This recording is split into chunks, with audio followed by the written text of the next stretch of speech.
Thank you very much, Mr. President.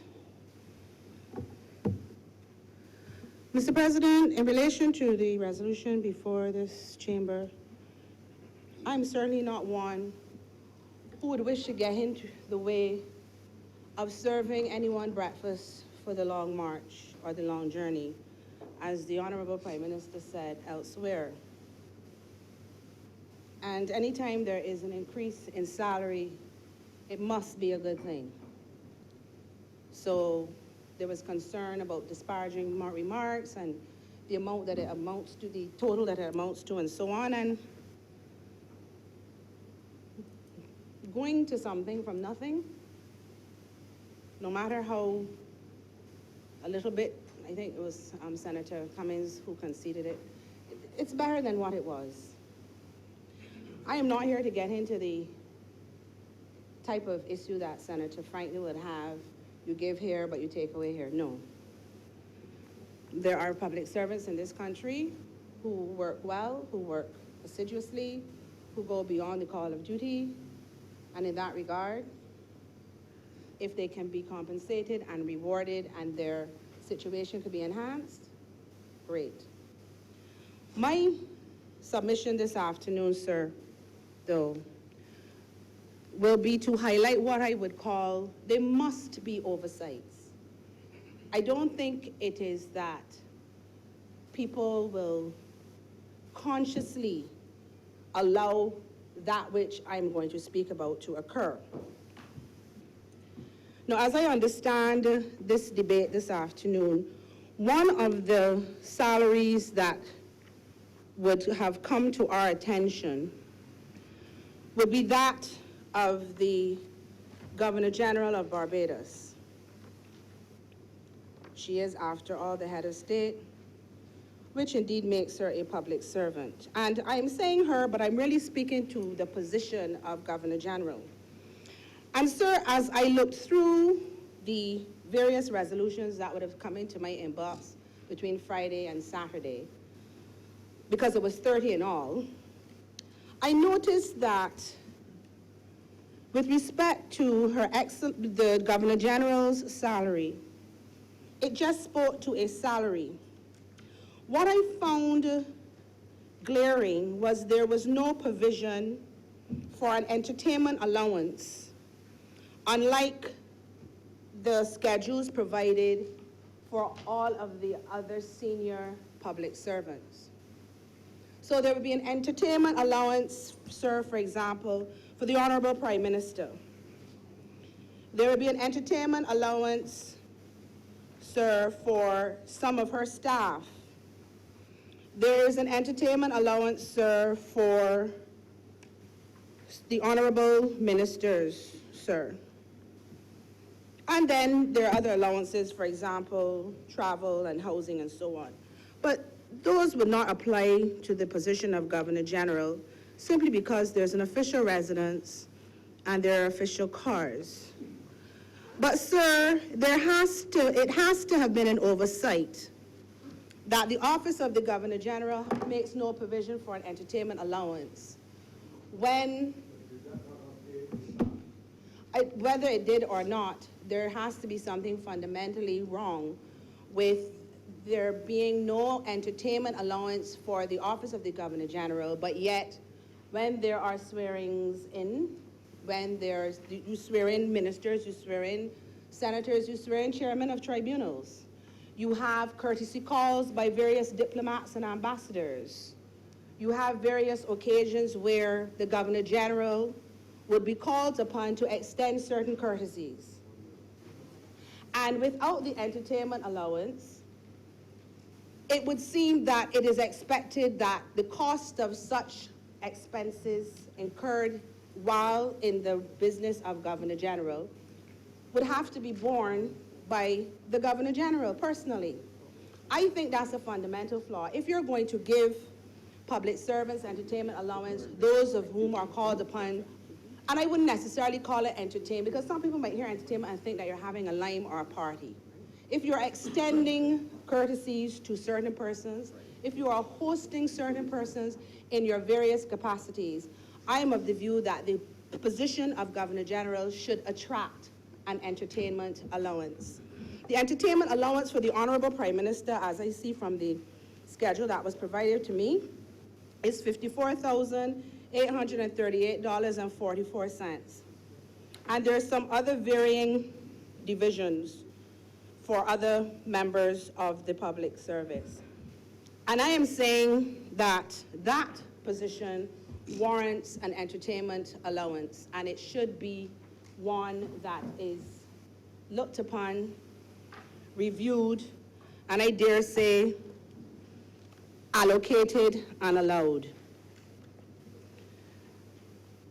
It cannot be that the Governor General does not have an entertainment allowance, because what happens is on the occasion that refreshments are not served at, let's say, a swearing-in ceremony, there's a lot of talk and a lot of comments made as to the reasons why you've come up here and you can't even get a little sherry. So that I believe that it would be reasonable for that office, the salary assigned to that office, to be reviewed and an entertainment allowance be provided to allow for the Governor General, whoever he or she may be, to properly host her guests or his guests as the head of state. The head of state should get the best of everything, because after all, they are the head of state.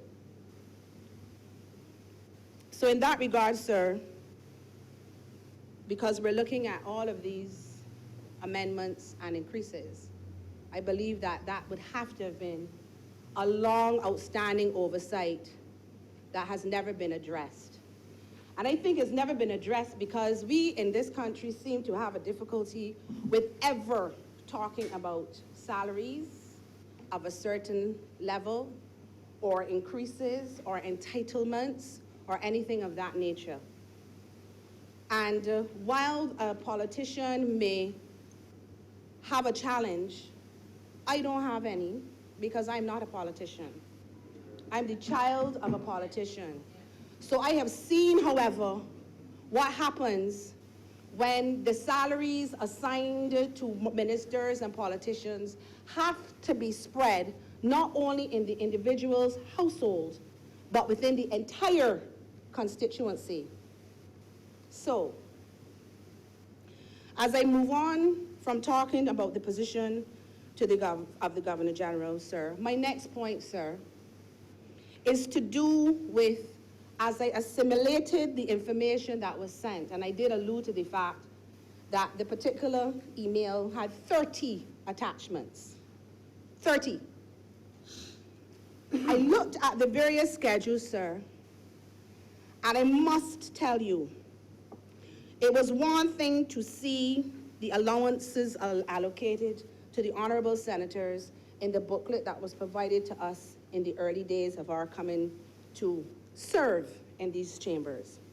But to see them against some of the other public servant salaries was a shock, because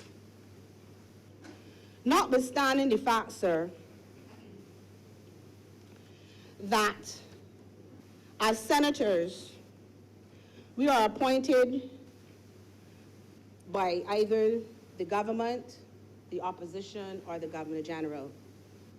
Our purpose and our role is provided for in the Constitution of Barbados. It is mandated there must be 21 of us.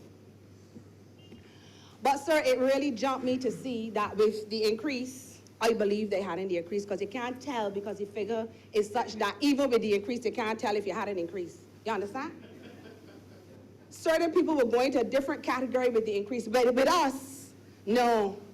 But I am not going to, because we are being transparent, sir, and people feel that because you're coming out dressed like Senator Cummings, dressed like Senator Haynes, no, but I'm dealing with my people, okay? That that has anything to do with our allowance. But I want to share, and I'm not going to go into the president because the president is in a different category as the position should be. But the duty allowance for the deputy president, who functions at every sitting because at some point we have to go into committee, is $22,182.12. Now, I was at school and I attended class. But you see math? No. But somehow I know that 22,182.12, even if you do not take tax or NIS out of it, 12 into 22 is still not 2. It still is not 2. And then the other senators, ladies and gentlemen, and Senator Cummings, I'm not picking on you today. I listen to you today. I listen, Mr. President. But Senator Cummings said we are all technicians. Y'all heard that? You know what that means? She has recognized the caliber of persons within this August chambers. Technicians, which means we are skilled in our different spheres of endeavor, some more than others. But I understand that comment. However, with our technical expertise, our skill, where we have persons like Senator Franklin, who rattles all sections of the Constitution and legislation, just so. I may pick it up, because I check behind him every time he called a section from the Constitution. He was right. He scrawled my skin, because I'm a lawyer and I can't do that. However,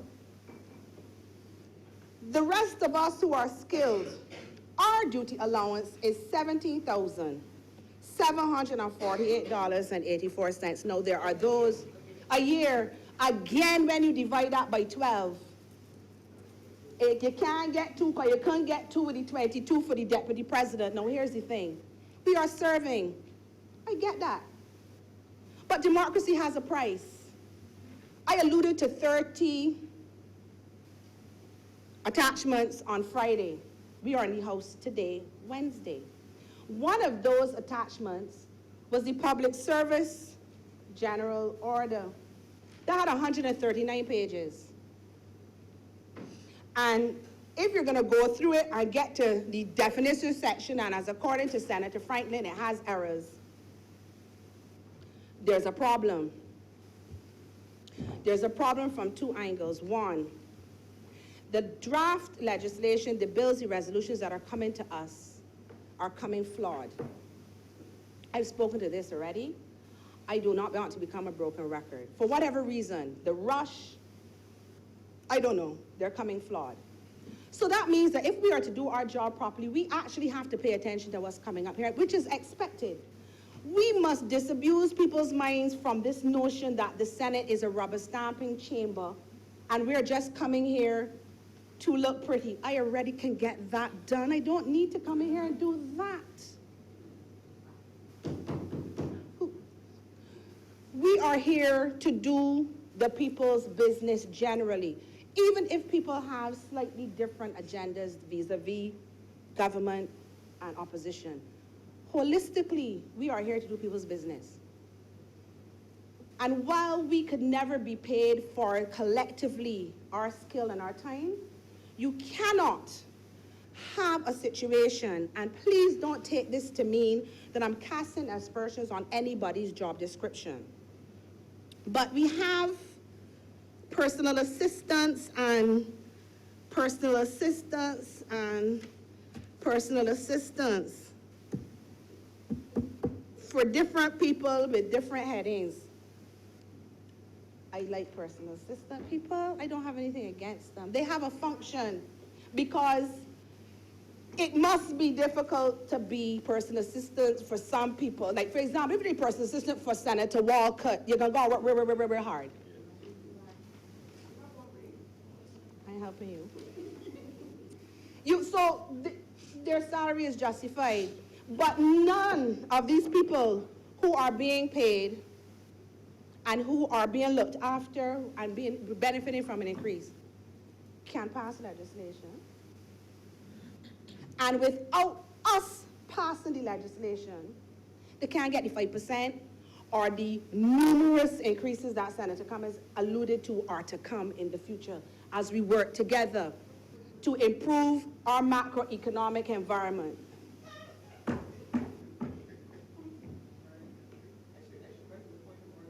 No, don't get up. No, Kadir.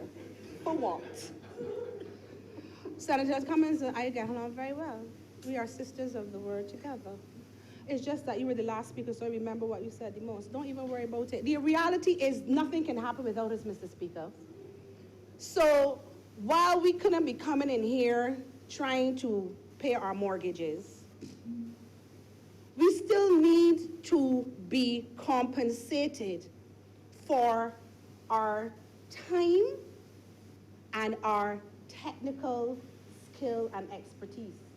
It cannot be that a senator is getting less money than chairman of statutory boards. When I was chairman of the National Cultural Foundation from 2010 to 2013, when I resigned, nobody didn't send me, I resigned, my father died, I needed to go. My father's death affected me. Needed to get that out there. I was being paid $1,600 a month. I remember hearing the president say that chairmen of statutory boards work hard, and that is no lie. You have not worked unless you have worked a crop over or a NIFCA, where things are happening daily, dynamic, you gotta do 10, you gotta do all kinds. I'm not trying to dilute the work of statutory chairmen who are committed to their mandate. But there has to be something fundamentally wrong that a statutory chairman is getting an allowance that is very much higher than a senator of government of Barbados.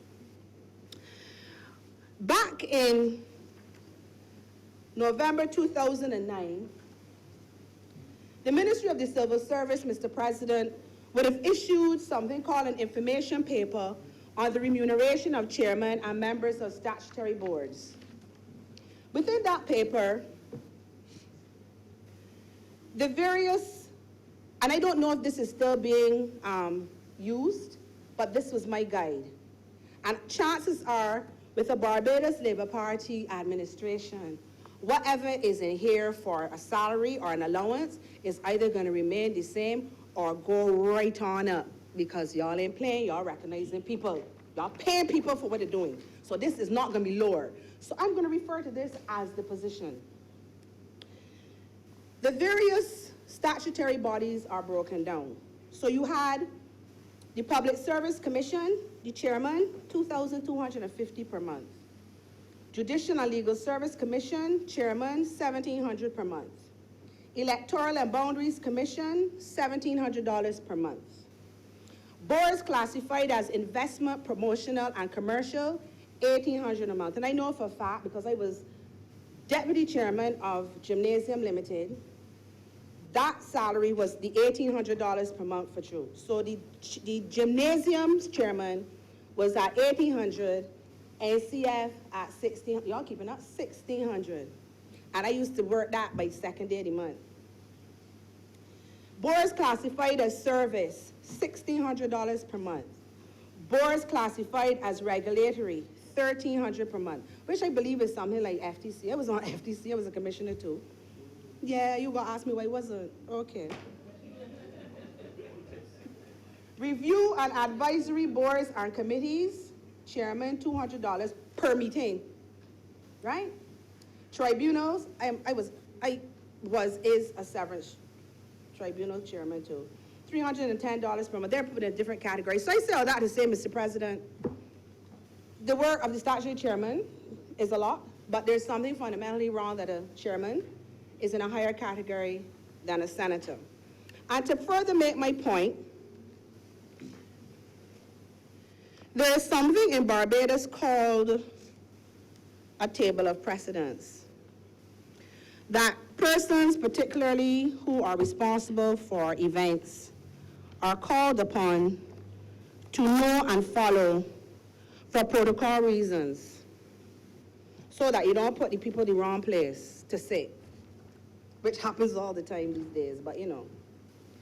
The table of precedence, of course, would have, for example, the Governor General at place number 1, the Prime Minister number 2, the Chief Justice number 3, which probably explains the registration numbers of their vehicles.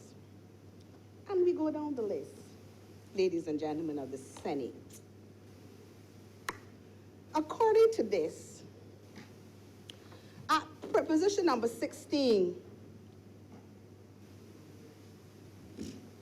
oh wait, Mr. President, you're number 7, I bow to you. Mr. Deputy President, you're number 16, I bow to you. Members of the Senate, we're number 18, but. Members of the House of Assembly, number 19. Y'all work it out. Senate, number 18. House of Assembly, number 19. Chairman of Statutory Boards, number 34.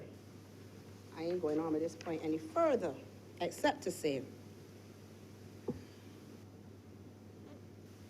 individually, I'm speaking for the senators. I cannot speak for the ministers of government except to say, as far as I'm concerned personally, a minister of government should be entitled to certain allowances. For example, we have an opening of Parliament. We need to get here before the Governor General. They should have escorted outriders to get them here on time, so that Her Excellency or the Governor General is not downstairs in the foyer waiting for people to arrive. You're passing the Governor General because you couldn't get here because of the traffic, because nobody sent you with outriders. And you know, there was talk about, there was offering of a bus and so on, but you know what? If you come with your wife and the shoe gonna hurt and she wanna leave at a certain time, you need to be able to leave. So you get an outrider. When I was arbiter, before I was chairman of the NCF, arbiter means that I had to be there with the judging. Picture it. Pickety crop. I'm the arbiter. They're getting ready to start. I have to be there for the first song. We are at Kensington in an area that the floor is cushiony, so they tell me it was probably for the athletes. And I'm walking. I'm cute. I have on heels. And my foot feel funny. When I look down, heel off. I'm in a panic because I'm thinking, no, it was not cheap shoe, Senator Walker. It was more probably the shoe.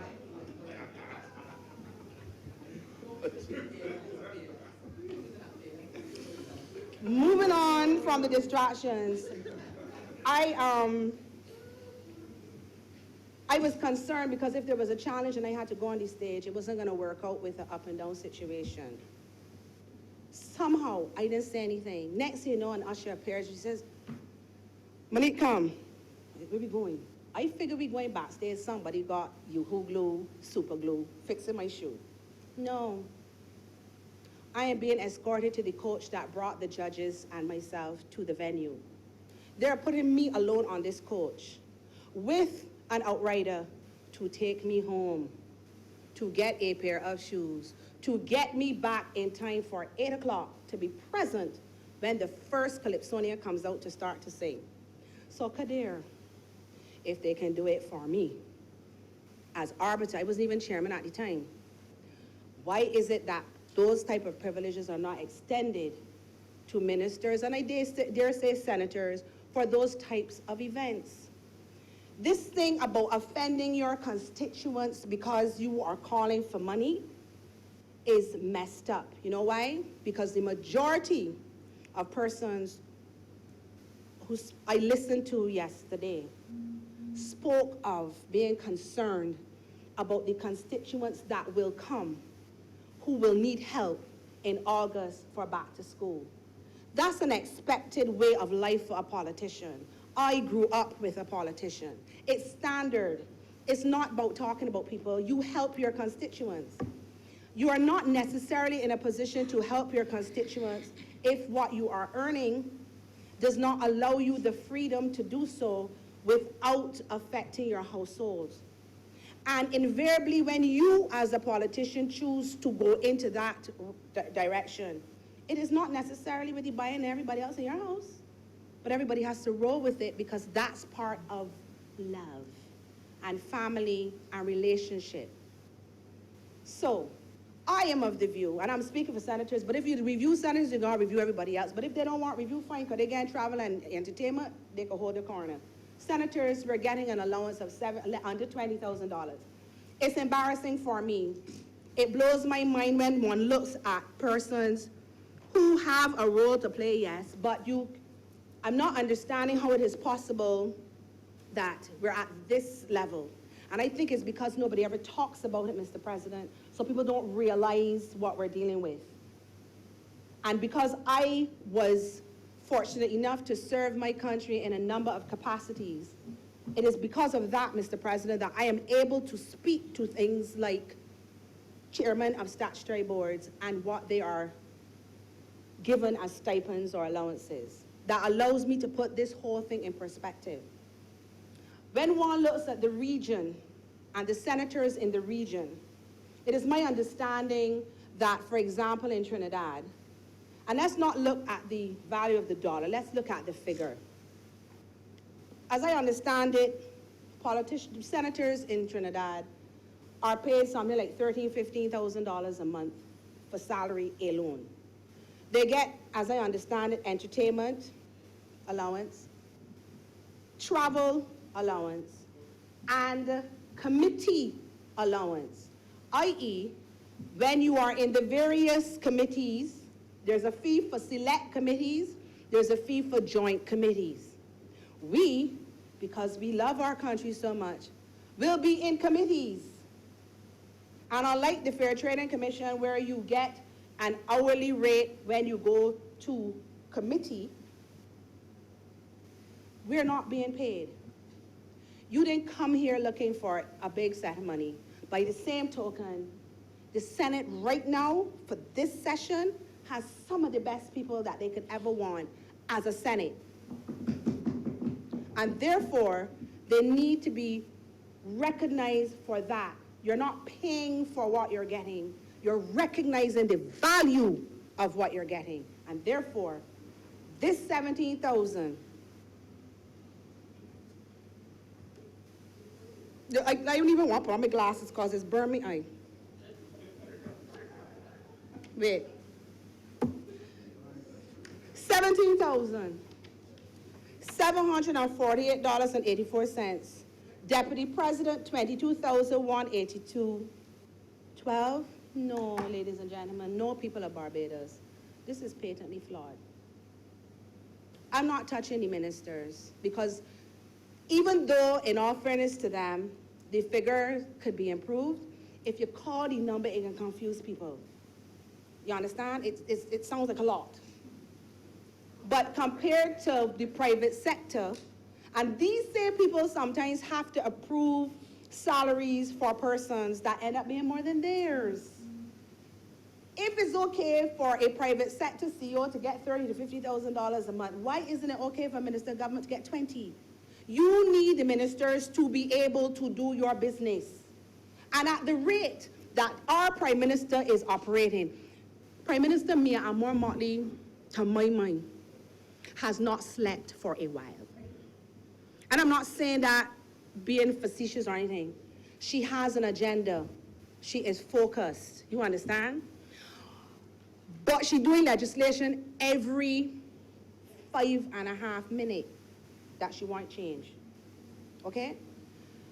You have increased your ministries from whatever it was to 26, which means that this Senate chamber technically can be faced, Mr. President, with legislation coming from 30 ministries or 28, because I don't know if the Speaker can get paid, or Mr. Atherley.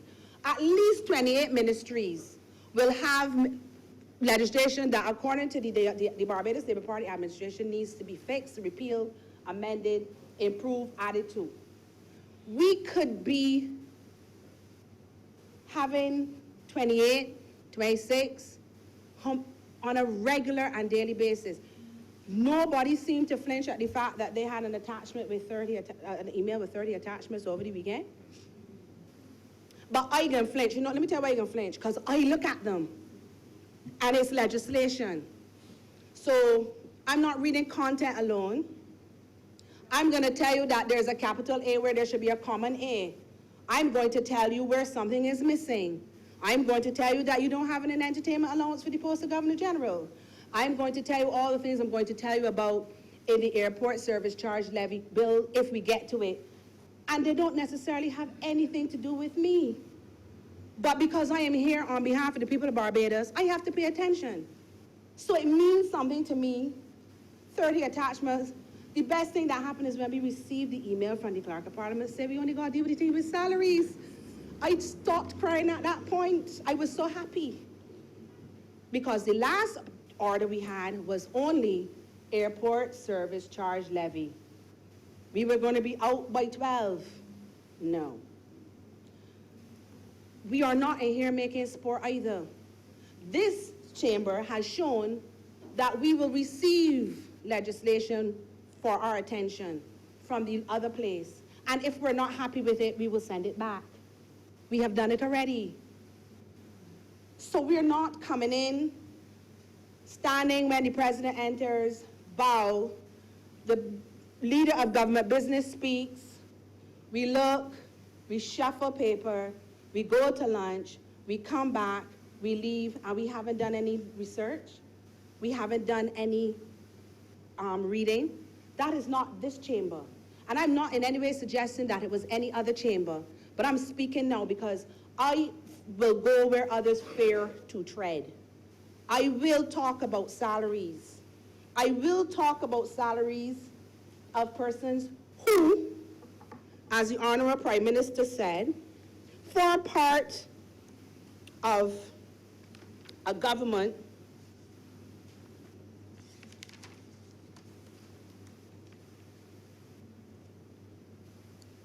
where she said, for example, the structure of government must follow the purpose of government. We are referred to specifically in the Constitution as 21. Even as Senator Franklin indicated, all that happens in the other places that you say it must not be less than. So, notwithstanding the provision in the baseline with the IMF discussions, according to Senator Walker and the Prime Minister, of the $60 million, it is unfortunate that we would not have been included. But it could be that people don't pay it the mind. But I can pay it mine. And I'm asking that sooner rather than later, and sooner and before there can be an increase on anyone else's income, that the senators of the Parliament of Barbados, who are tasked with looking after the social, economic, and legal issues that impact the people of Barbados, be compensated for the time that they spend looking after the people's business in a way that is not, to use my words, mock sport. I'm not casting aspersions on anybody. I don't know if anybody has ever had the gumption to question the senator's allowance, but then and now, there's me. Fearless. I don't think what I'm saying is unreasonable, and therefore I am asking that it be reviewed in light, Mr. President, of the submissions I made as it relates to the duties and the purpose of the Senate. Bottom line, nothing can happen unless we approve it. All the laws that make everything better, unless it comes here, it can't happen for the most part. I can't think off the top of my head of anything else that can happen without it coming here, but for the most part, the things that impact our constituents, which would be Barbadians as a whole, have to come here. There is a cost attached. So we would want the land tax bill payment, not the market value payment. The lawyers will understand that point. We good with the land tax payment. But you can't do it. And not because we're senators don't mean that we ain't supposed to talk about it because we're serving. Yes, we serve, and I was some of everything. And at the end of the month, I wasn't taking home $3,000 a month, notwithstanding being chairman of the NCF. Chairman of the NCF, deputy chairman of the gymnasium, fair trading commissioner, severance payment chairman, and member of the governance advisory board. If I carry home $3,000 a month, that was a lot. So nobody can tell me that from 2008 to 2018, I did not serve. Because, and when I was serving, I was not in my office where I generate income. Done my time. But senators, number 18 on the table of precedence, no, no, no. I hope that I have not offended those who would have gotten according to Senator Franklin's $96. But if I have, that is unfortunate. Because without me and you, they can't get the $96, Mr. President.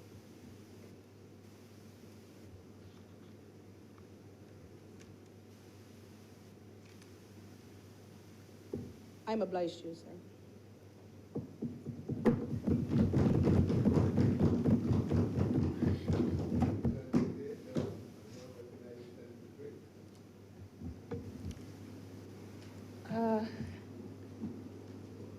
Mr. President, we've heard a lot over this morning and the contribution this afternoon about the particulars of salary increases. And I just want to change the line of discussion to something a bit more different.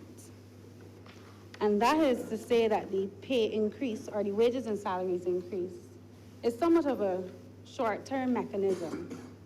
And it serves somewhat as political goodwill, if we're being honest. But if we dig a bit deeper and we look at the situation in its entirety, government was unable to pay the increases because it simply could not afford to do so. And there are a number of reasons why government possibly could not pay the increases. But one of them is a long-standing, deep-rooted problem in Barbados, and that is the structure of the Barbadian economy. When we look at the Barbadian economy, we realize that most of our GDP comes from the service sector. And that is a simple fact. So essentially what we have been doing for the last, let's say, 25 years is operating from what I coin a monosectoral productive economy. Mr. President, the new age of business economics and the ever-increasing threat of environmental challenges requires us to implement and adapt very quickly to new models of development and economic growth. We have to provide citizens with new opportunities so that they can feel as though that they are a part of the Barbadian economy. Senator Franklin referred to it earlier this morning, talking about those in the lower echelons of the income bracket. When you talk to many of those persons, they feel somewhat exploited, disengaged, and as though they have no equity in the Barbadian economy. So what I am describing, therefore, is somewhat of a top-down approach, filtered-down approach to economics in Barbados. And that we're relying on one or two sectors to bring income into this country. And in addition to that, we're expecting government to take up the excess human capital at a very grave expense, which we now realize is completely unsustainable.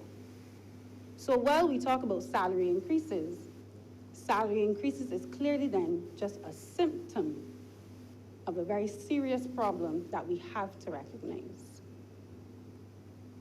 What I'm asking the government to do, in addition to reviewing from a financial perspective the labor costs that's attached to central government and the statutory corporations, is that they review the human capital that they have at their disposal, along with the skill sets. Because I am of the belief that when a person is in a job, that they have the complementary skill set to carry out the job effectively, they're more productive.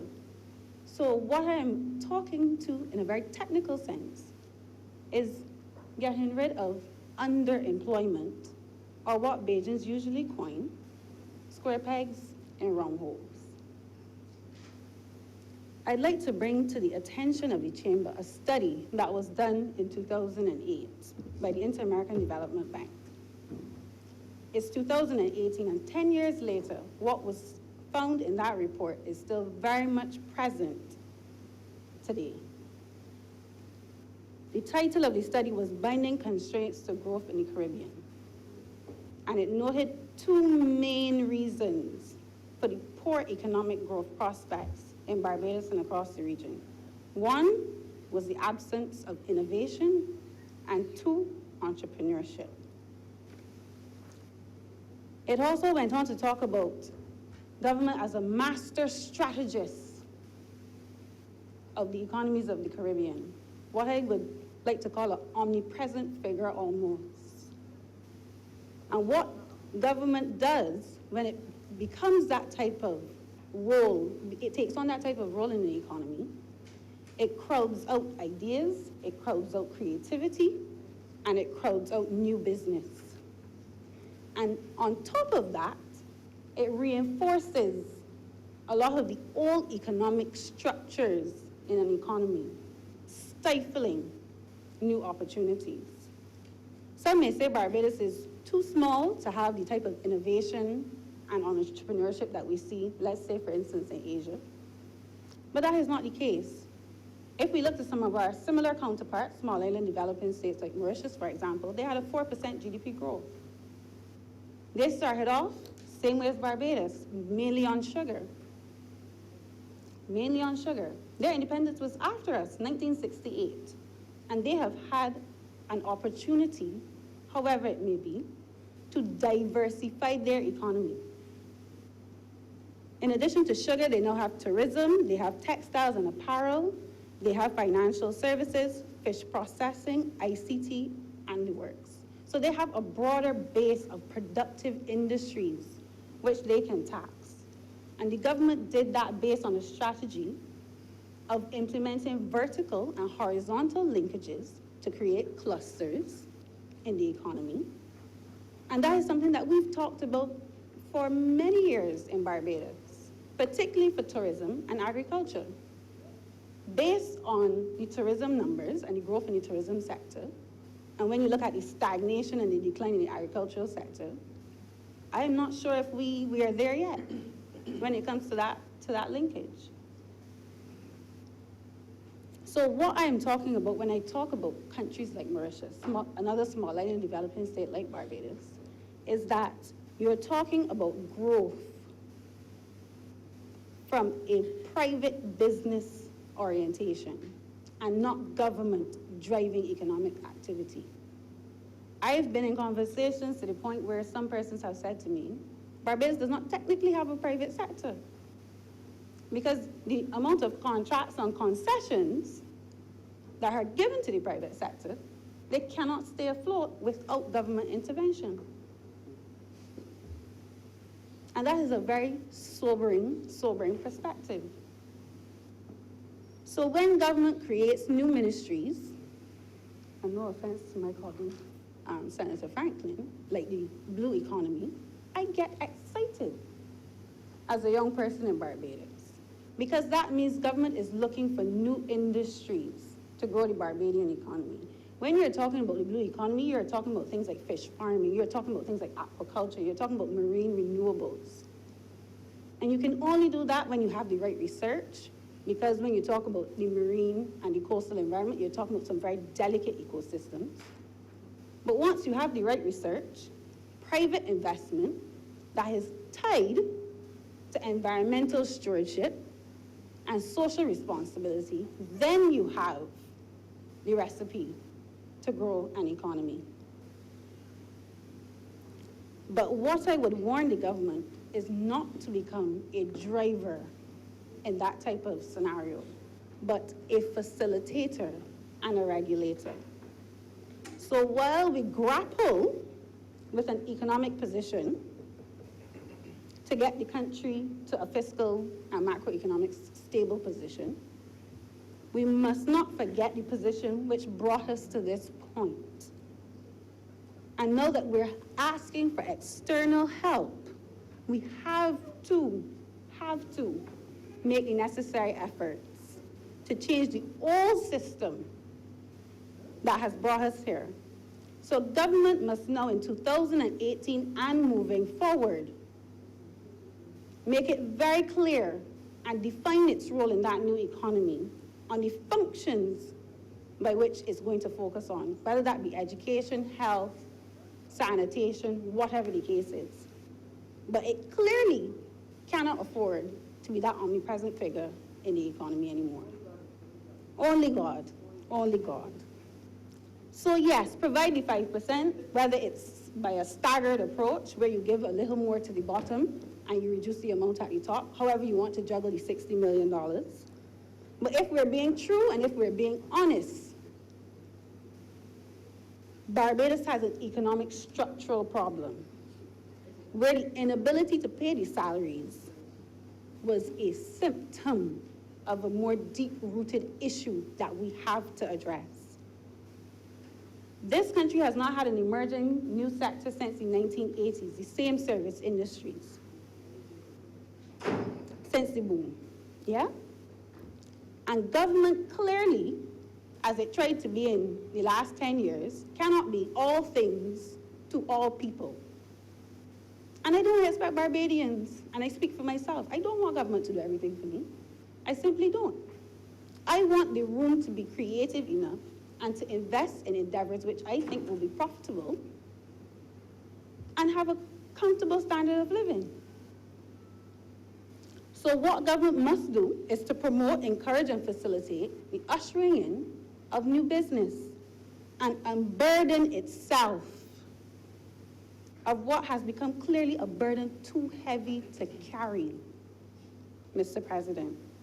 And it does not and will not serve the overall progression of this country. Moving forward, it was alluded to earlier this morning by Senator Cummings that there are certain plans in place. And I give this piece of advice.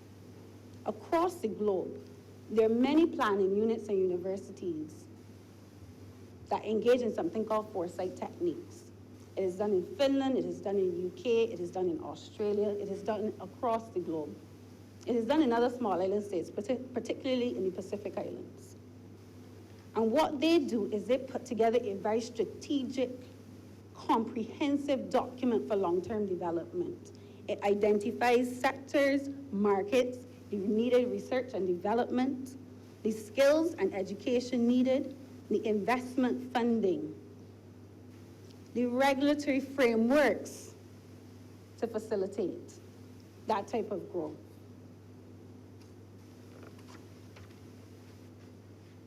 So when we see these countries experiencing the type of dynamic economic shifts that they do, it is not more than likely by happenstance. It is by persons looking 10, 15 years ahead, either at the national level or the sectoral level, or even in the provision of social services. When you go and you travel and you look at some transportation networks, you are amazed by what you see. You download an app. The app will tell you the bus will arrive in 2 minutes, and you better believe in that 2 minutes, the bus is there. And that is not because it was an ad hoc implementation plan for the transport system in those countries, Mr. President. So what I am also going to say is that the type of change that I am talking about that could facilitate the salary increases will come with its benefits, but what it will also do is identify something, which is also another uncomfortable topic that we don't like to talk about, and that is the conflicting interests that it serves for those persons and actors in the old economic system. And that is where the buck stops with government, because it is then they have to decide if the cost of keeping the conflicting interests and keeping the old system is worth is worth the benefit of the country in the long run. So yes, provide the public sector with the 5%. It is much deserved. I know I work with some of them, and you are in a department some days by yourself that's supposed to man 15 people and 2 people carrying the load. But what I'm asking as well, particularly of the government, Mr. President, is that we truly dig deeper and we be more strategic and even be bold enough to step away from the economics of election cycles and start to lay the foundation for an economy that serves us in the 21st century, where Barbadians have greater opportunities, Mr. President. So when we talk about giving the salary increases, when we talk about restructuring the debt, please, I beg you, let us be serious about restructuring the Barbados economy. Because when you think about it, what government has been trying to do for the last 30 years is raise revenue from individuals, and it has failed us. And that is the reason why we're in the position that we're in, because one, we have an expenditure problem, but on the backdrop of that, we do not have a productive economy by which we can structure a tax system that allows us the sufficient revenue to come in so that persons in the public sector can be paid comfortably. So, Mr. President, I think I speak on behalf of a cross-section of persons in Barbados. Please restructure the Barbados economy. People were giving examples this morning, and it's something very personal to me. I know of a young man. He had an idea to use a recyclable material to store renewable energy in a storage capacity. He took the idea around to persons in Barbados, even to educational institutions, and he was turned down, told him it made no sense. He left here, he went abroad, and before he was finished his studies, he had millions of dollars of investors knocking at his door because they understood the type of innovation that it would bring to the energy sector in that country. And that is something Barbados lost out on because of what I'm talking about with conflicting interests. It does not serve certain people for there to be disruption in the marketplace.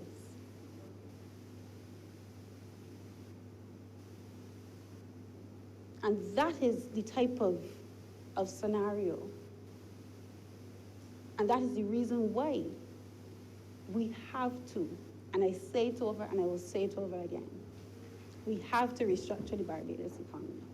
So I support the increase in theory, but I know it is just a symptom of a deeper, deeper problem that we have. And I believe that we have a government that will stop the buck at this point, because it understands the price that persons like myself will have to pay in another short 10 to 15 years, not 20 to 30, 10 to 15 years, because the rest of the world has gone along and left us, Mr. President, whether we like to acknowledge it or not.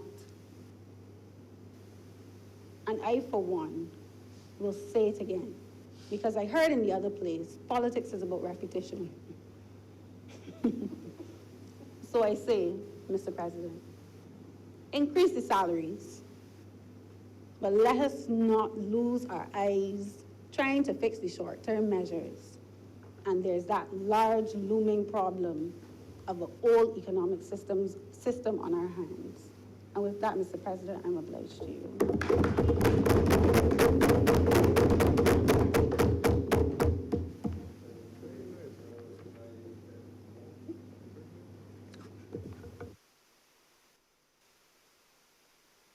I rise to make a very short contribution to this debate. Very short. I've listened to all of the other senators previously that spoke, and I actually listened quite intently to their contributions. And I know that there are a lot of issues presented to this country. Certainly, I think the entire country of Barbados knows all the economic issues that we're being confronted with.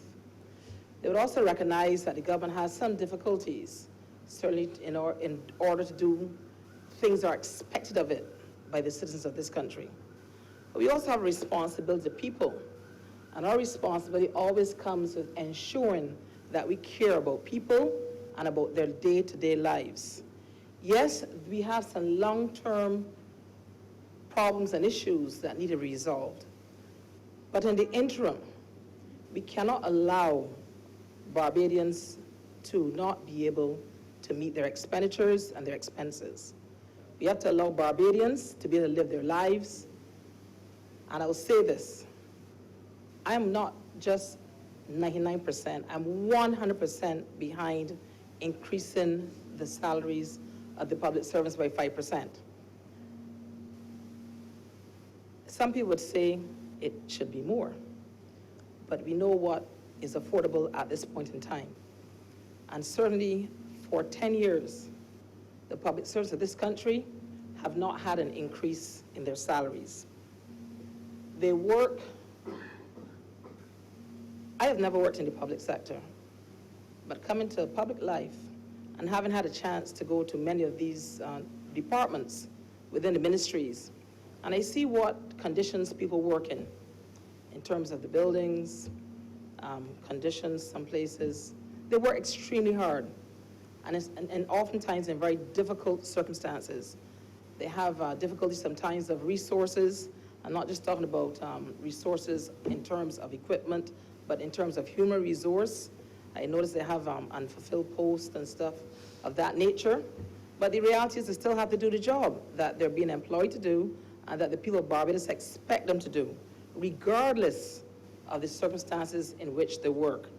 You would hear people in Barbados sometimes make derogatory comments about individuals within the public sector. And I can say to you, the public sector is no different than the private sector. I think any of us that have come out of the private sector can tell you, you have good workers, you have bad workers. But I can tell you, certainly from what I have seen, within the public sector, they have an overabundance of extremely competent, sound, and dedicated personnel. And they deserve this 5% increase. I can certainly say that to all present and to anyone else in Barbados. This is something that must be done for them. One has to recognize that 8 years ago, the cost of goods and services are certainly not what they are today. So even with the 5% increase that you're giving people today, they're still trying to make ends meet in circumstances where they would have been in conditions where they would have struggled over the last 10 years, having not had an increase. Many people in the private sector that I come out of initially have increased the salaries of some of their employees, even though the government did not increase salaries of the public workers. Within the private sector, as long as the conditions were right, you increase salaries. Since those increases may have come as an increase in actual salaries, they may have come as increase in terms of bonus payments and the like. But the fact remains that many people in the private sector have not had to endure the circumstances of these public sector workers because they have been able to have changes in the terms of their employment over the last 10 years. So in my mind, to suggest or to even think that this is not something that needs to be done really is not to look at the larger picture of where people are who have mortgages to pay, car payments to pay, they have children.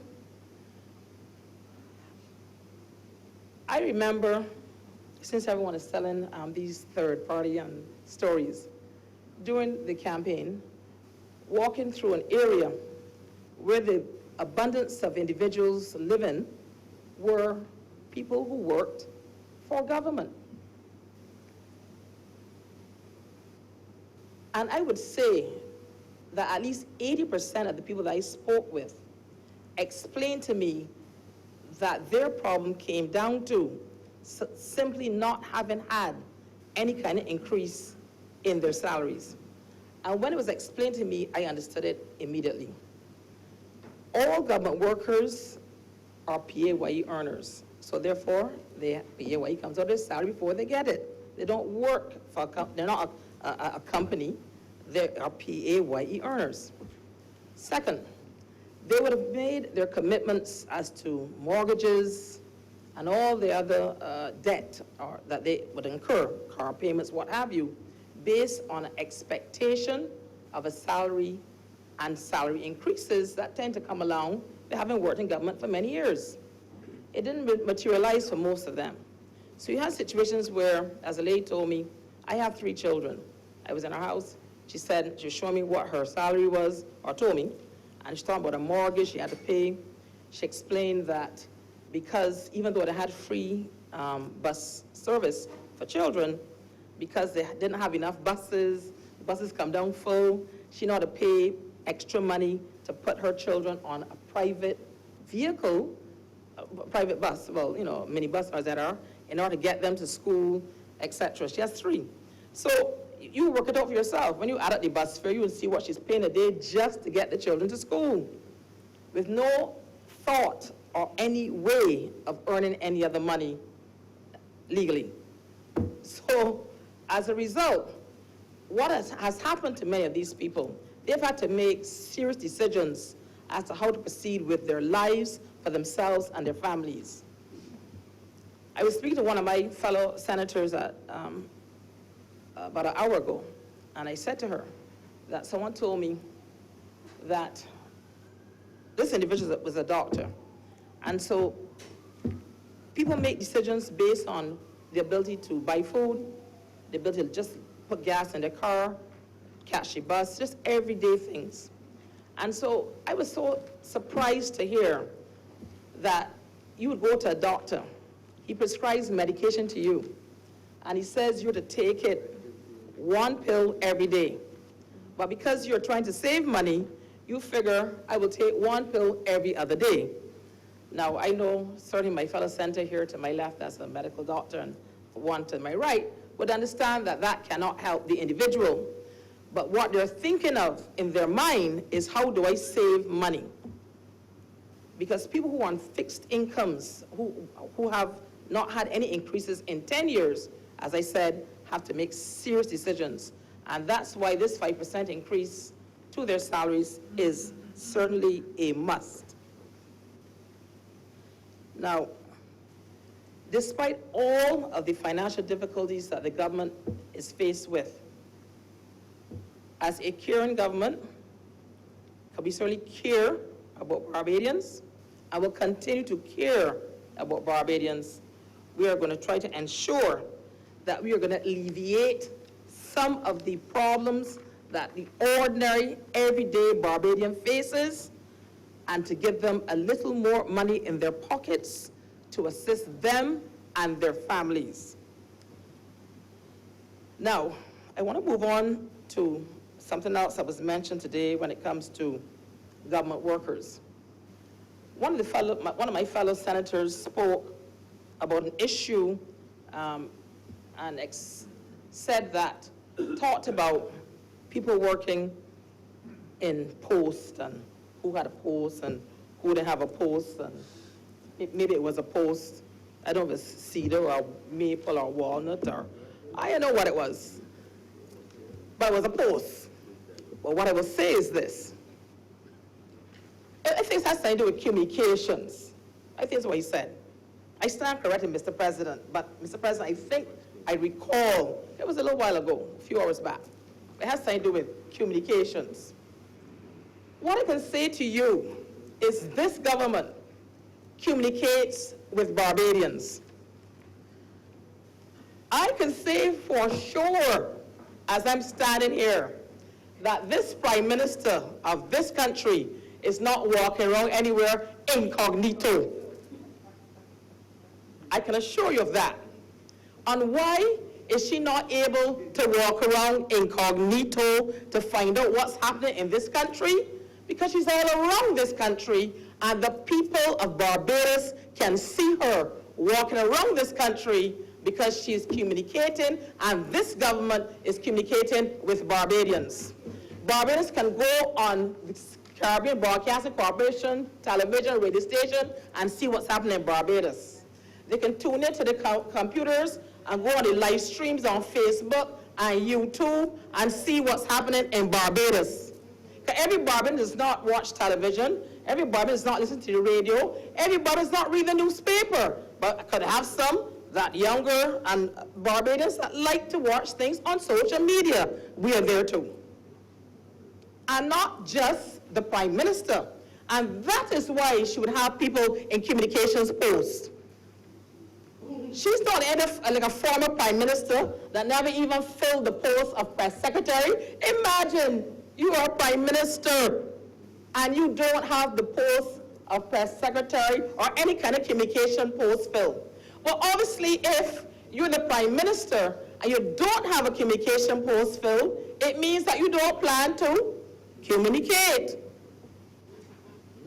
But because we are so cognizant that Barbadians need to know what is happening in their own country, because this is our country, we are all part of this process.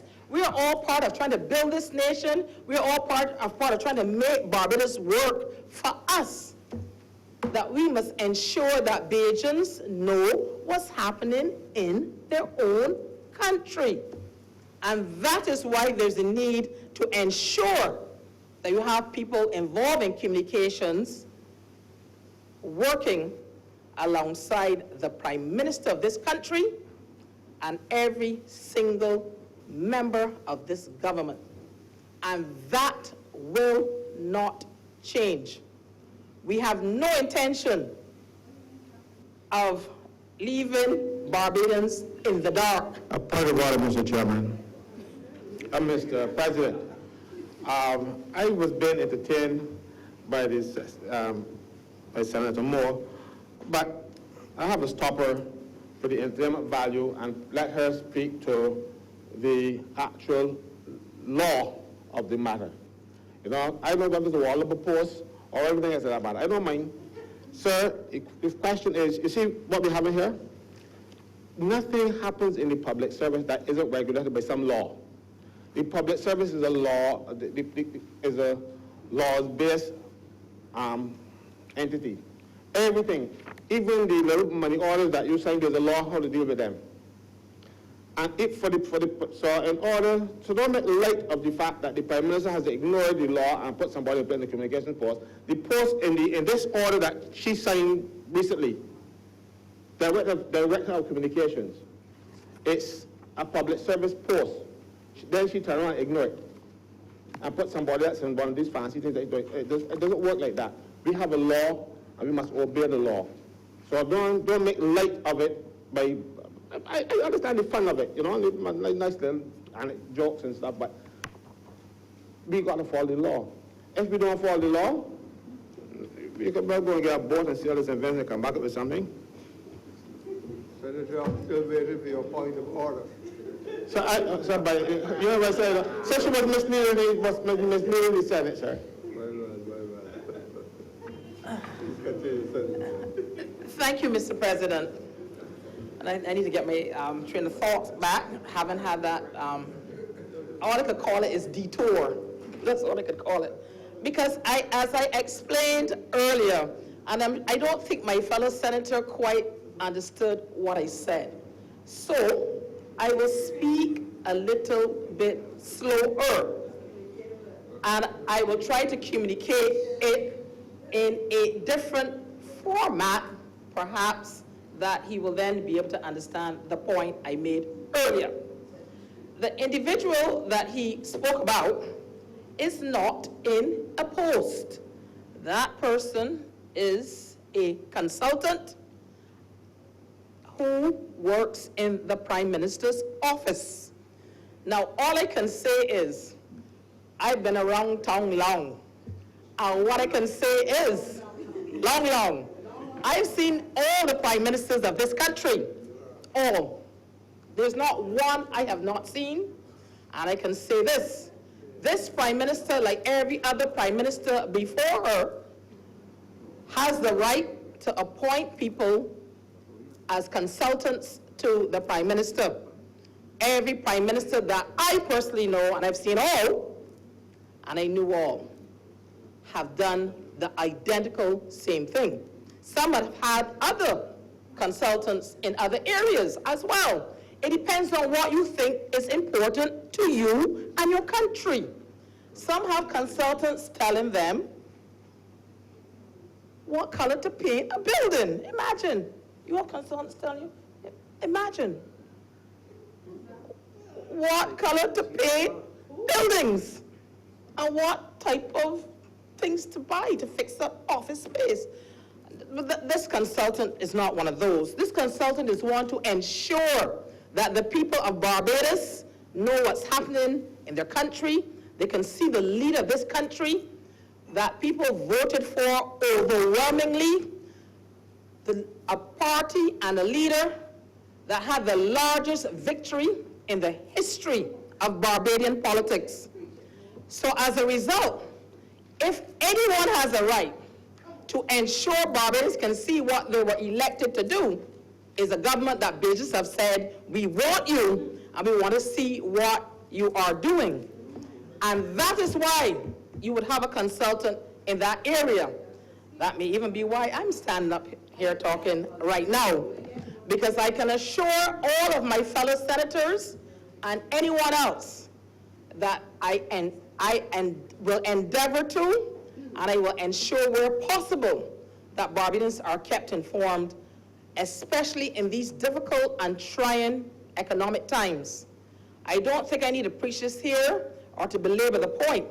I think all of Barbados knows exactly where this country is, and they want to know every step along the way what is happening to their country.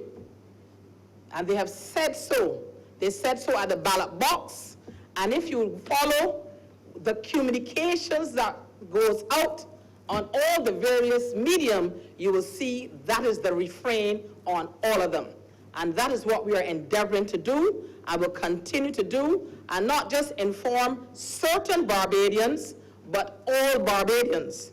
Those who can't pick up this here and read it can sit down and watch it on social media.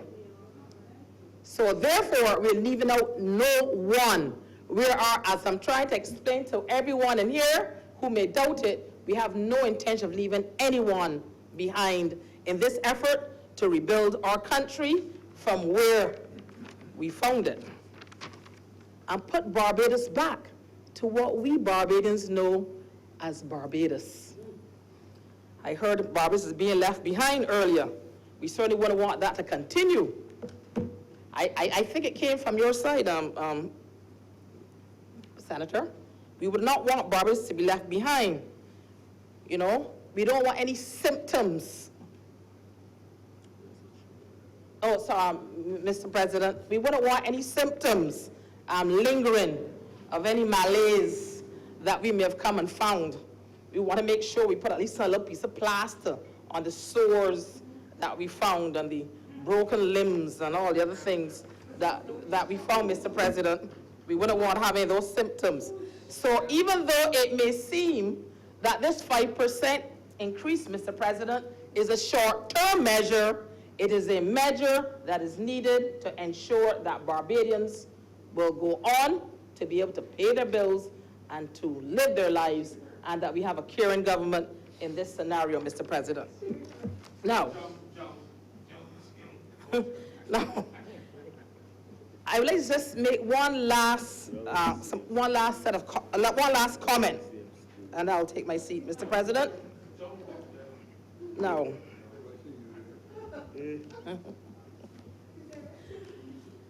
I will say, and I did listen earlier, and I heard one of my fellow senators talk about someone becoming the president of the Police Service Commission.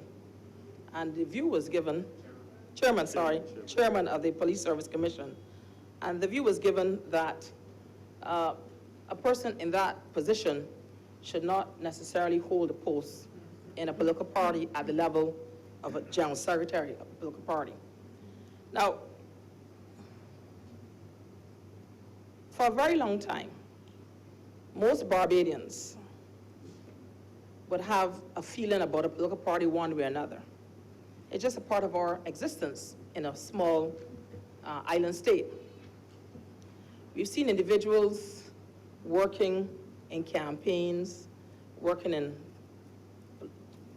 political activity, even people who work in central government, statutory bodies, all sorts of levels.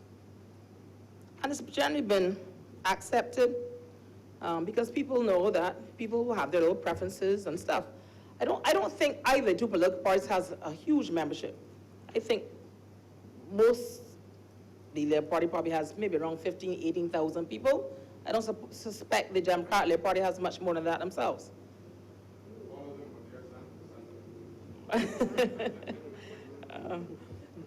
However, I think most Barbadians still have their own feelings about politics. But like my fellow senator, I personally do not believe that an individual can have that post and also be general secretary of a political party. I think you have to look at the post. If someone told me that the person used to address envelopes in the political party, I would say, well, trying to work for a little extra dollar. But when you become the general secretary of a party, you have a responsibility to the party. You are not an ordinary individual within the party. You're an officer of the party. You cannot be the officer of the party and also the chairman of the Police Service Commission, in my view. I do concur with my fellow senator earlier, who made a point. I think it's a serious point. I think it's one that people need to look at seriously. I do not think or cannot recall it ever happening before. That's not to say it hasn't happened, but all I sat down and thought about it, because, you know, been around like my fellow senator, not as long as him, but around long, but certainly not as long as him. You know, I don't have all those gray hairs and stuff. But certainly I don't ever recall this happening. And I do not think that this is the type of scenario or situation that we want to see in our country. I don't think it's right. And I think it's something that needs to be given some thought. It really does. And I think that people, when they hold particular offices in particular institutions, need to look at the offices, then turn around and want to hold within any type of government entity and see whether or not there is a conflict, certainly of interest, or certainly any kind of ethical or other types of conflicts of that nature. It really needs to be looked at seriously, and I don't think that it's something that should just be cast, you know, sort of just swept aside or taken as something trivial, because it certainly isn't. And I do concur with my fellow senator on that. And finally, I just want to say that the public sector of Barbados, for a very long time, have had some difficulties, certainly over the last 10 years. Those have been exacerbated. We're being told, because of lack of funds, the government not having enough money and things of that nature. But what I can say is this 5% increase is the start of what this government certainly hopes will be a change in what is happening within the public sector of our government, and to move it into a better framework, to move it into a more progressive framework, and to ensure that the people working in government are given better opportunities and certainly better conditions and the ability to be able to function and get their jobs done as efficiently as possible with the least bit of worry and concern as to what they're to do when they go home and have to confront their families. I'm obliged to you, sir.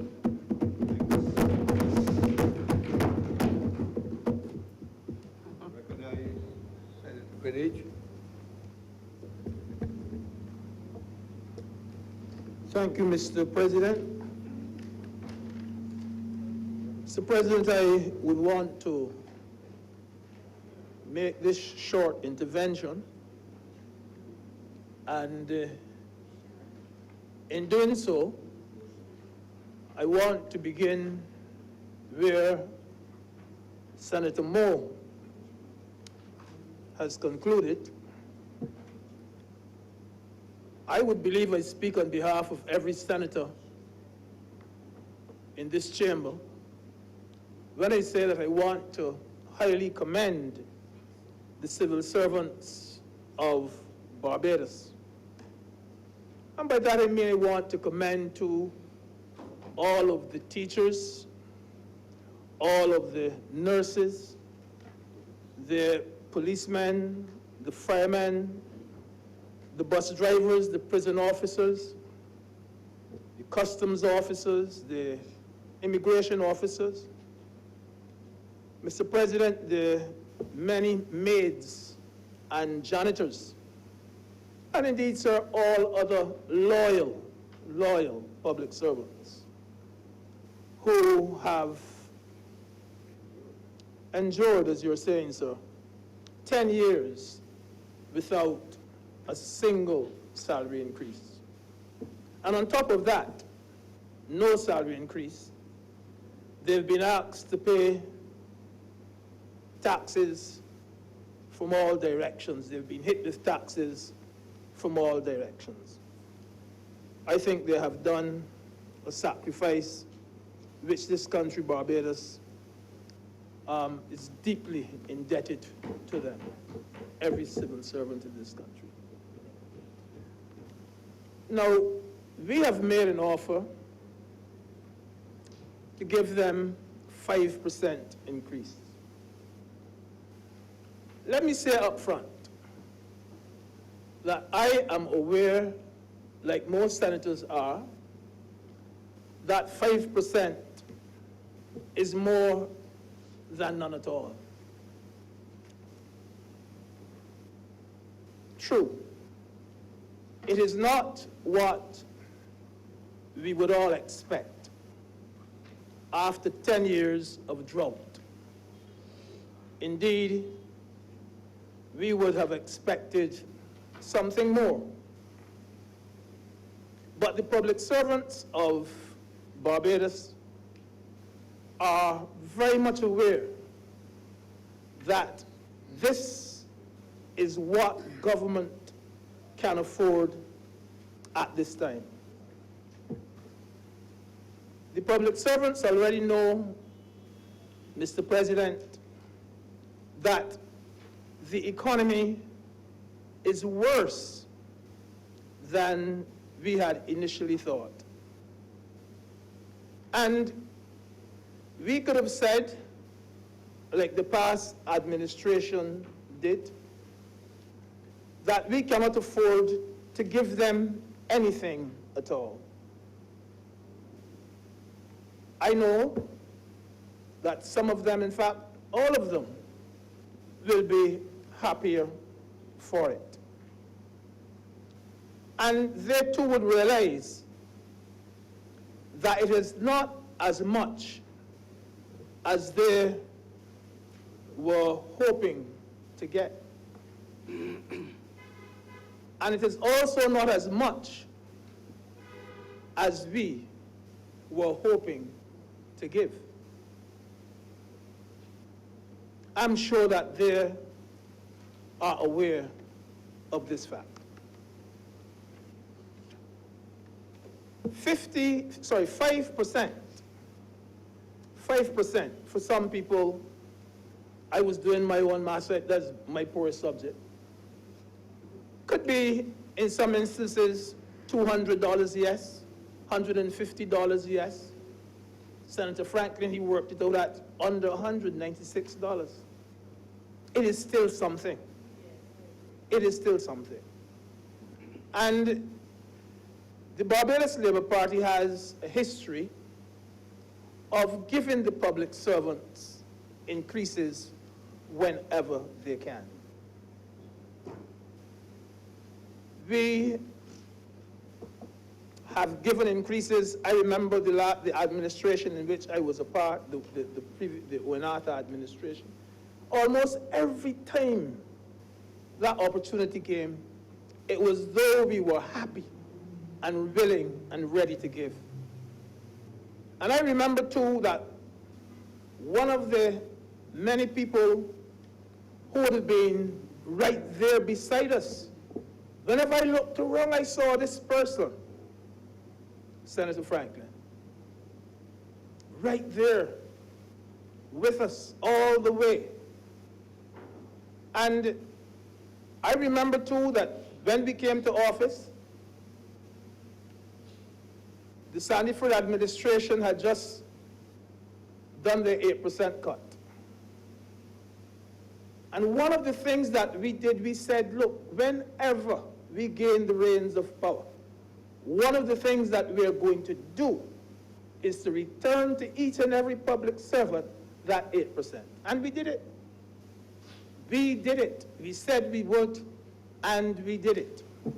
And we went further. We went further. I was the Minister of Labor at the time. I led the debate. I led off that debate.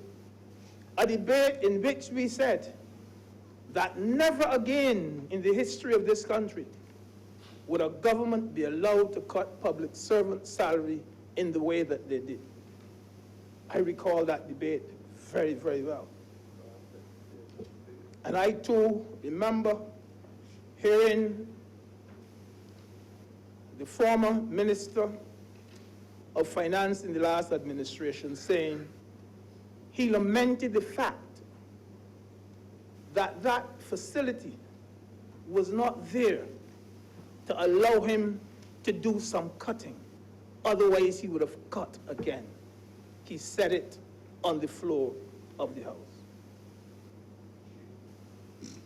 So, as I said, I remember that good friend of the Labour Party who was right there with us.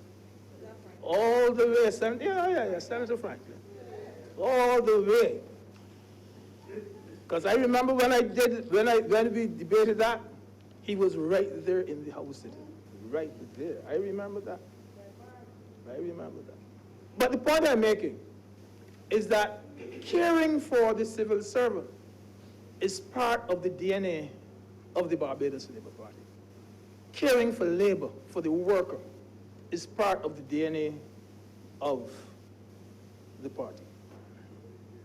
And this 5%, as I said, it is not a lot, but it gives a sense of hope. And it shows a willingness and an intention and a yearning on the part of the Barbados Labour Party to give the public servants an increase. We are doing it, sir, at a time when things are rough. And when I say rough, I mean real rough.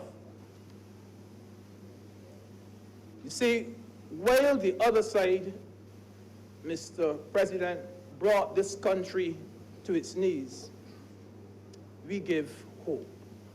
We give hope. This is an act, or should I say, it is a leap of faith. Just 5%. But it is a leap of faith. It is where you are coming from. You are coming from 10 years without a cent. I'm no preacher. I've heard reference being made this morning in this chamber about the preaching. But this is, to me, like the widow's mite. The widow's mite, I think, that story from the Bible, it is so instructive and so apt on an occasion such as this. It shows a direction in which this party wants to go. It tells you what you would do if things were better. As I said, others would say, don't give anything at all. I always thought that that was a spiteful attitude to take. Indeed, I recall when the former Prime Minister, the last Prime Minister, when he said to the unions, don't even raise the matter of an increase at the table at all. He told them that. Don't even raise it. So you can imagine. We get one little peep in, and we have raised it. He tells them, don't even raise it. They ran the country down, gave them nothing for 10 years. The only thing they kept giving was the taxes, taxes, and more taxes. That's right. They gave them old taxes and new taxes. New NSRL, new solid waste, the plan to reduce VAT, never reduced it. Not a small increase. In fact, the attitude to the worker was clearly borne out. In fact, I think it was Senator Cummins who mentioned it this morning when she was speaking of the derogatory comments which were made by members of the last administration towards the workers of this country. I recall the former Prime Minister, he agreed to discuss the salary increase at the table with the unions, and then he denied it, that he had agreed to that, and made the trade union leaders look as though they were liars. I remember the same former Prime Minister, when he gave the temporary workers his definition of what temporary meant. I remember when the former Minister of Industry and Commerce, after seeing thousands and thousands of Barbadians marching on the streets, said they want exercise. I remember when the same former minister called on the General Secretary of the Barbados Workers Union to resign,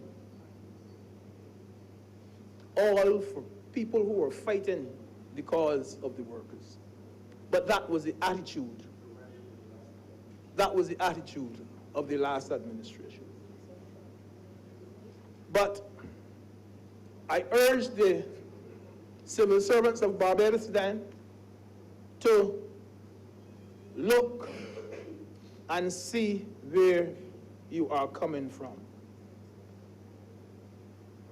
Senator Franklin, who is himself a trade unionist, I thought that his attitude would have been that if this government, I thought this is how he was going to argue this morning, that if this government can give you 5% when they are stark broke, workers think about what they will do for you when they're flush with money. I thought that is how you would have argued the case. Think about what they will do for you when they're flush. Indeed, I made some notes on Senator Franklin's speech. I had here, and I crossed it out now. I said that his speech was like a cheese cutter without cheese. But honestly, and this is all, I'm being very frank and very honest, as he went on, I realized he was making some points with some substance, and I had to cross it out. I realized he was making some points that did have some substance, and I crossed it out. Yeah. But when government is being criticized, I would always urge government to consider the source of the criticism. Look and see who are the people criticizing, in this case, criticizing your good work. Look and see who are the people criticizing your work. Somebody, somewhere, is going to criticize you. If we had given a 50% raise, believe it or not, some people would still criticize it. That is the nature of politics. Somebody would still criticize it. And they would not be criticizing and saying it's too much. They would be criticizing you nevertheless. You cannot be afraid of criticism. You cannot be afraid of criticism. As I said, I did make a few notes on Senator Franklin's speech. I said that it appears as though he always had a grouse against this salary increase, because I noticed that he laments the fact that his union was not recognized at the table. That is something that I made. I don't know if that was the reason. I said, he said that the NUPW, in accepting the 5%, it was to their eternal shame. I didn't agree with that either. I did not agree with that. And he went on to compare this 5% to salary raises in the 1970s. And I think it was a very unfair comparison, because it was done, we're dealing now with a government that is really broke. That's the point. And the magnitude... Mr. President, point of order. Senator Gray misunderstood what I was saying, so I'd like to clarify for him, sir. Point of clarification.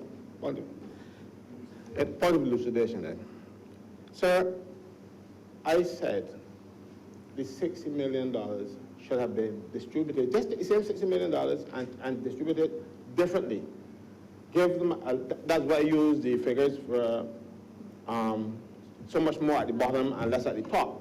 You could have given civil servants at the bottom of the scale, Z38, more than 5%, and then give the people at the top, the permanent secretaries, a smaller percentage, so that you will still get the same 60%. That's what I was saying, but I don't think you understood that. He was still looking for the cheese.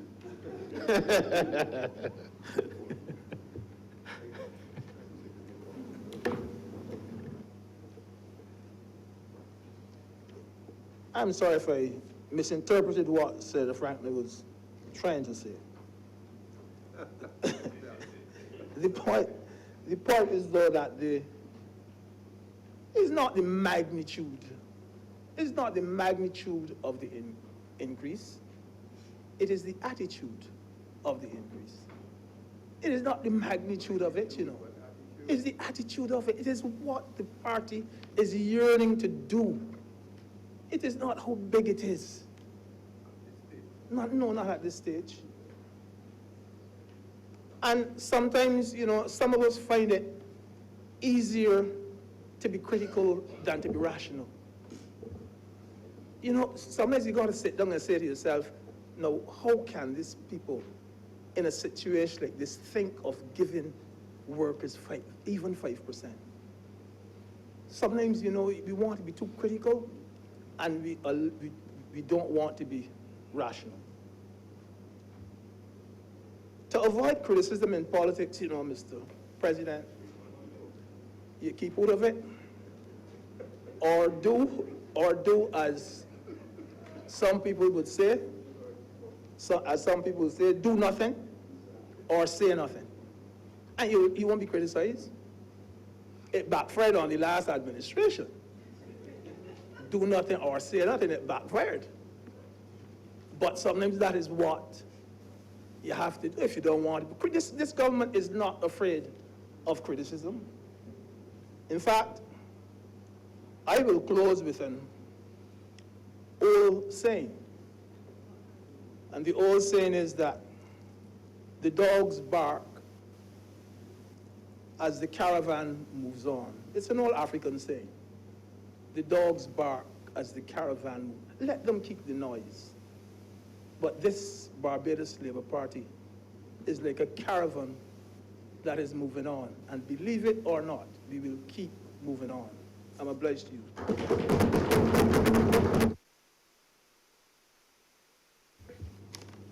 Thank you, Senator Greenidge. I now recognize Senator Grant. Thank you, Mr. President.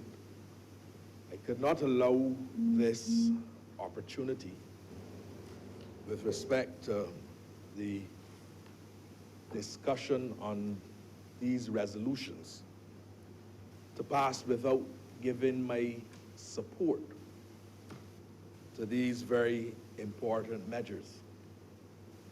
Sir, there's no doubt that we have a very difficult journey ahead of us. In fact, sir, I recall the words of a Jamaican reggae artist, Buju Banton. It's not an easy road. Sir, and it's not an easy road, not because of the doings or the policies or the actions of this government. It really, sir, is not an easy road because for the last 5 years, for sure, there has been very little action being undertaken that would have contributed in any positive way to the development of this country. So for 10 long, hard years, the workers of this country, with the rising cost of living, increased taxation. When I heard Senator Greenidge speaking, I remember, sir, a song that I heard this morning with the great Carew singing, wax palax with the taxes, taxes, taxes, taxes, wax palax, sir. Lashes in terms of the taxes. And the workers of this country, sir, had to bear this with a government that did not provide any opportunity for them to breathe. So I had to stand in this chamber and indicate very clearly that I am happy to support this resolution, which puts some money into the hands of workers. And I want to take this opportunity, sir, to commend the workers of the Sanitation Service Authority for the crop over season, but in particular on Kadooment Day.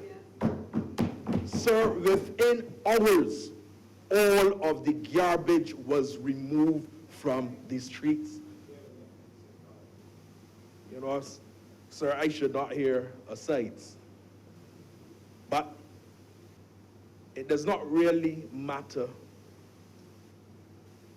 as much about the quantum as it matters as to the reason why the action is being taken. I've said in this chamber, sir, that every one of us, we have to bear a little of the burden. So I am certain that government would have wished to give more than 5%. But at least this government is giving something. So if, as I heard in the aside, they will get that quantum of money, if that is so, it is still, sir, better than getting nothing. And I think that all senators should be supportive of the fact that the government of Barbados is at least giving to the workers a little something to help them on this very difficult road which we have to travel. I want to say, sir, that the economic challenges which we face requires every worker, whether you're a manager, whether you're an office attendant, an economist, IT specialist, whatever area your job description is in, it requires everyone to give of their best. Sir, I will keep saying it over and over and over again. Sir, we definitely cannot continue to function and operate in the manner in which we have been functioning in the past. This is a global environment, sir, where, no one owes us anything. We have to prepare the road for our development and for our growth. That is critical. And in this challenging economic time, it is therefore important that we state what the late President of the United States, John F. Kennedy, would have said. Ask not what your country can do for you. Ask what you can do for your country. And I am asking today, sir, all of us, all the workers. I'm asking the employers.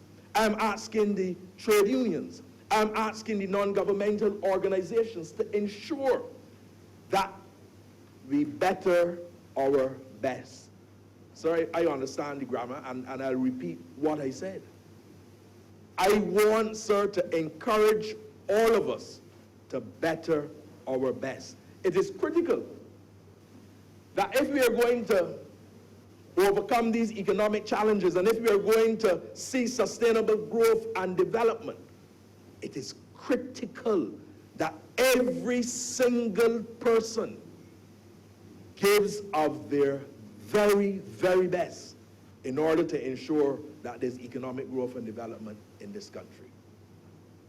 So I believe that it is very important that as you ask workers to give more, that we ensure that the environment in which they function in is one that is conducive to giving more. And particularly, sir, I want to make reference to sick buildings in Barbados.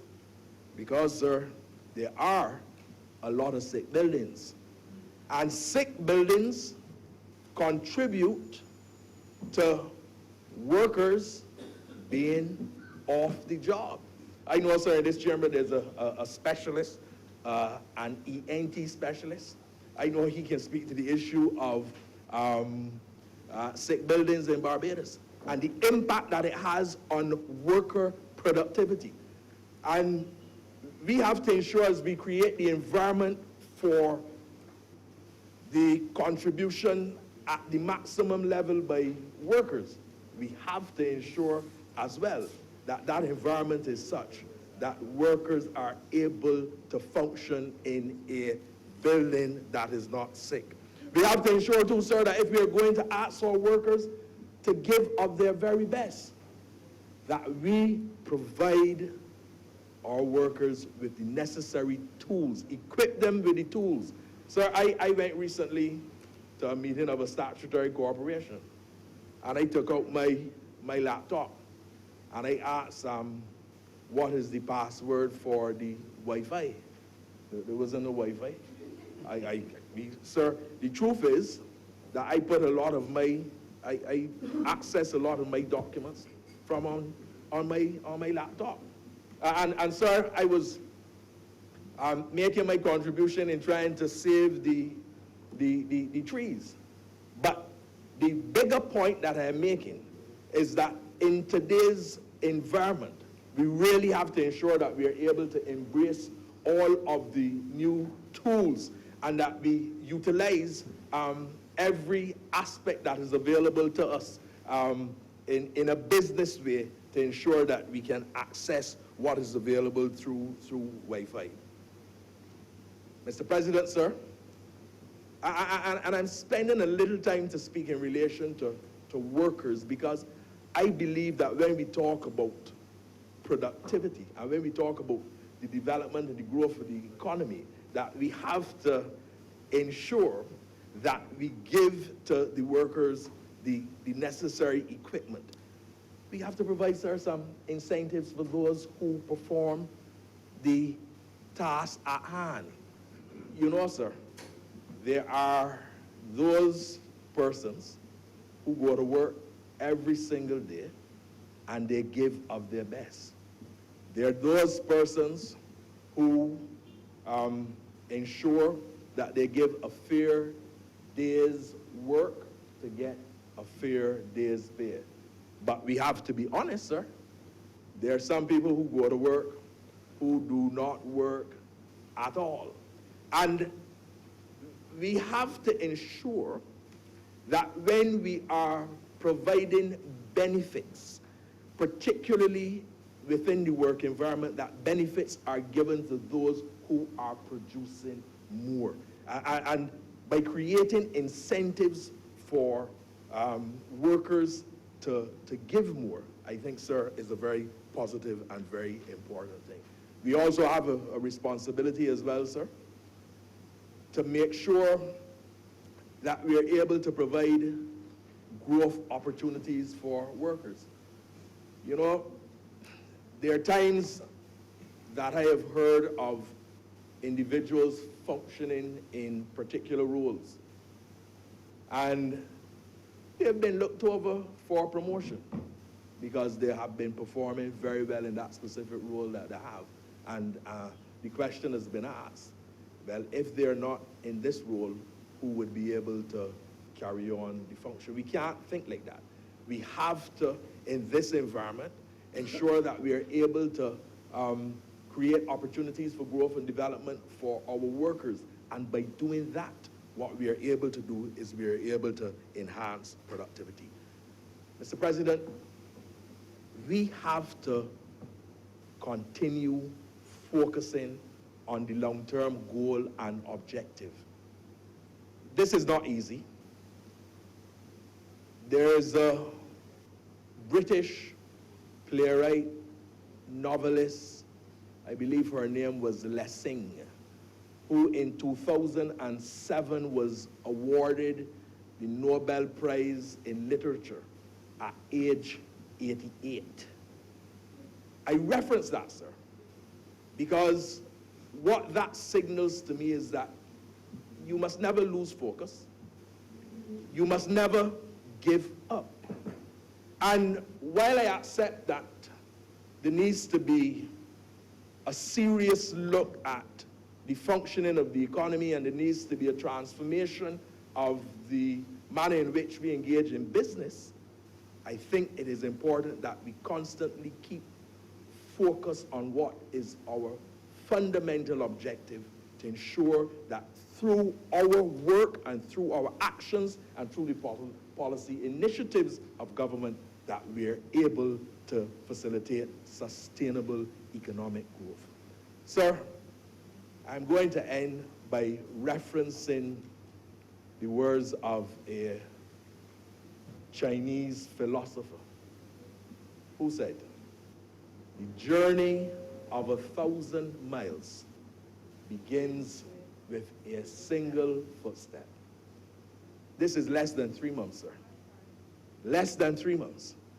And everyone in Barbados is very aware that the journey on this very difficult road has started.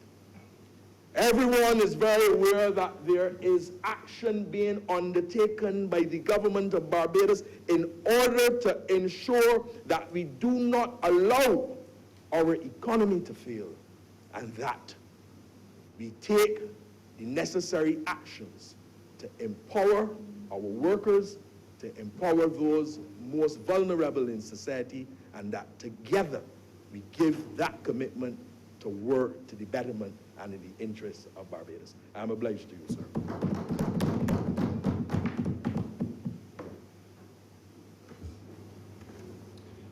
Senator Walcott. President, as I rise to close debate on this resolution, I first of all want to thank all honorable senators for their contributions, some very useful contributions. I think we would all agree.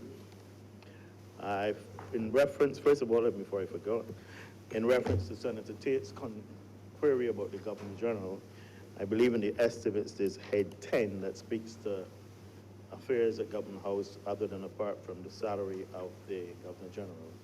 Perhaps the information that she's looking there for might be there, perhaps it might not be, but certainly she'd be in a position to clarify that.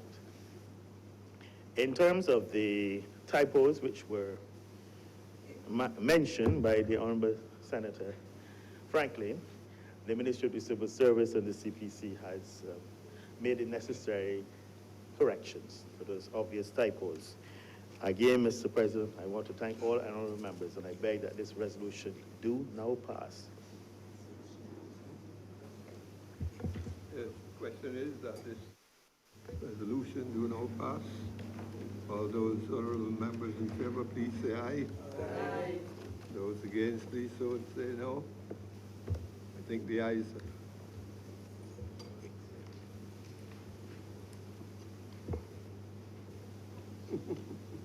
Order number 3, sir.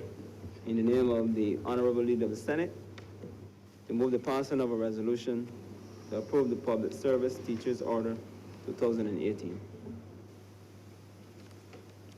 Mr. President, we agreed at the beginning in terms of having a cognitive debate, so I beg to move that this resolution do not pass. The question is that this resolution do now pass. All honorable members in favor, please say aye. Aye. Those against, please say no. I think the ayes have it. Order number 4, in the name of the Honorable Leader of the Senate, to move the passing of a resolution to approve the Public Service Part-Time Officers Order 2018. Mr. President, I beg that this resolution do not pass. That this resolution do now pass. All honorable members in favor, please say aye. Aye. Those against, please say no. I think the ayes have it. Order number 5, in the name of the Honorable Leader of the Senate, to move the passing of a resolution to approve the Senate and House of Assembly remuneration and allowances of members Order 2018. President, I beg to move that this resolution do not pass. The question is that this resolution do now pass. All honorable members in favor, please say aye. Aye. Those against, please say no. I think the ayes have it. Order number 6, in the name of the Honorable Leader of the Senate, to move the passing of a resolution to approve the Ministers and Parliamentary Secretaries remuneration and allowances Order 2018. Mr. President, I beg that this resolution do not pass. The question is that the resolution just introduced we now pass. All honorable members in favor, please say aye. Aye. Those against, please say no. I think the ayes have it. Order number 7, in the name of the Honorable Leader of the Senate, to move the passing of a resolution to approve the rates of salaries and allowances applicable to the post of personal assistant to ministers as set out in the schedule. Mr. President, I beg that this resolution do not pass. The question is that resolution number 7 do now pass. All honorable members in favor, please say aye. Aye. Those against, please say no. I think the ayes have it. Order number 8, in the name of the Honorable Leader of the Senate, to move the passing of a resolution to approve the payment of an increased cost of living allowance to government pensioners. Mr. President, I beg to move that this resolution do not pass. Question is that resolution on the order paper 8 do now pass. All honorable members in favor, please say aye. Those against, please say no. Order number 9, in the name of the Honorable Leader of the Senate, to move the passing of a resolution to approve the rates of salaries and allowances applicable to the post of personal assistant, executive assistant, press secretary, executive personal secretary, and clerical officer to the Prime Minister as set out in the schedule. Mr. President, I beg that this resolution do not pass. Question is that resolution On the order, paper 9, do now pass. All honorable members in favor, please say aye. I think the ayes have it.